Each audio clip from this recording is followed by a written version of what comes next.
NATO's mulling counter-moves to challenge what the head of the alliance called Russia's reluctance to, quote, consider us a partner, end quote. In an interview to the European press, Anders Fogh Rasmussen outlined NATO's latest plans for Eastern Europe. Now, that includes ensuring permanent international armed deployments on Russian doorsteps. NATO already has a so-called response force, but Rasmussen believes it now needs to be spearheaded. He also spoke of closer ties with Ukraine. The alliance is to decide the amount of aid it will send over to Kiev, which is currently involved in a bloody crackdown on opposition forces on its own territory. Let's get more analysis on this on the interview from James Corbett, who's the editor of the Corbett Report, an independent Japan-based news outlet. James, it's good to see you again. So how much of a game changer is all this for Europe? Well, sadly, the fact that NATO Secretary General Anders Fogh Rasmussen and the NATO powers generally have been exposed as liars over their repeated promises in recent years that there would not be the establishment of a permanent military base in Eastern Europe, it comes as no surprise to anyone who understands that this is just part of a string of broken promises that NATO has strewn behind them for the past 2.5 decades, going back at least to the point in 1990 where, according to both former Soviet President Mikhail Gorbachev and former U.S. Ambassador to Russia Jack Matlock, as well as declassified documents of meetings between the former German foreign minister and Soviet foreign minister, that there was a clear commitment made at that time in 1990 during the German reunification process that NATO would not expand eastward into Europe. In fact, the quote was not a thumb's width further to the east. And of course, that has been broken time and time again over the past 2.5 decades, to the point where we're now actually at the point where NATO is situating missile defense shield sites in Poland and in Romania, deploying guided missile destroyers to Rota, Spain over the next 2 years as part of the NATO missile shield, and of course culminating with Obama's announcement in June that $1 billion would be put towards a European security fund specifically to help Poland and other Eastern European NATO allies.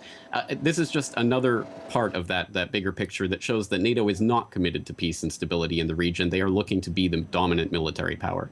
James, so much information that you've just given us, but I just want to touch on what Rasmussen has just said. He said he kept avoiding the term permanent base, but when asked if there would be permanent NATO international deployments, he said yes. So what does that mean? Well, it means whatever they want it to mean at this point. I think this is still the mealy-mouthed diplomatic language that is used so that whatever eventuates from this, they get to say that it was part of the plan all along.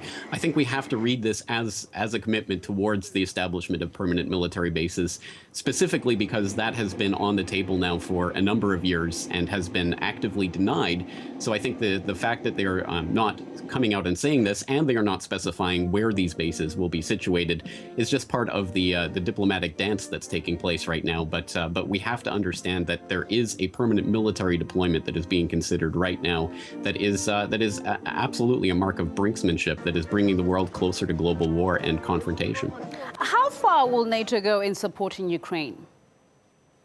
Well, that really depends on how far that they feel that they can go, and unfortunately, I don't think that there's any boundary to that. Obviously, Ukraine has been involved in a diplomatic effort with NATO to become a member since, at the very least, since the 2008 application to the NATO Membership Action Plan, and unfortunately, that process is taking place in the still continuing to take place in the midst of this Ukrainian crisis, which is itself an incredible mark of provocation and clearly, again, a sign of a commitment not to peace or stability or to the easing of tensions, but to the increasing of those tensions.